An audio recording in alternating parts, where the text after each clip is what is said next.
मी फक्त बर्गर बनवायला गेलो होतो पण सगळं उलटपालट झालं. काय झालं ते पहा. हाय गाईस, आज मी तुम्हाला माझा असा दिवस दाखवणार आहे जेव्हा इव्हेंट नसतं. सकाळी उठून सर्वात पहिले बाहेर गेलो कारण आधार कार्ड अपडेट करायचं होता. ते काम कंप्लीट केलं आणि परत घरी आलो तर भाई एवढा पसारा होता ना काय बोलू. मग लवकर साफ करायला सुरुवात केली.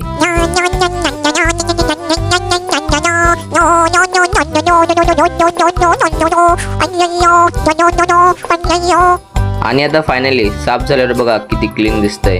मग वरच्या रूम मध्ये गेलो आणि ब्लॉग एडिट करायचं स्टार्ट केलं. टाइम बघा, एडिट करता करता लिटरली 1 आवर निघून गेला. थोडा माइंड फ्रेश करायचा होता म्हणून थोडा गेम खेळालो. मग घरी आलो तर फ्रोझन बर्गर पॅटी दिसली. मग चला फटाफट बर्गरला बनवू. थोडं पॅटीला डीप फ्राय केलं पण भाई जशी पॅटी मी कढईतून काढत होतो तशी ती डायरेक्ट गॅसवर पडली. पण एक प्रॉब्लेम झाला, बर्गरचा बनच नव्हता भेटत भाई, म्हणून आम्ही ब्रेडने बर्गर बनवला. मतलब वो अलग ही लेवल का बंदा था. आता खायची वेळ आली. मी खातो तोपर्यंत तुम्ही फॉलो करा.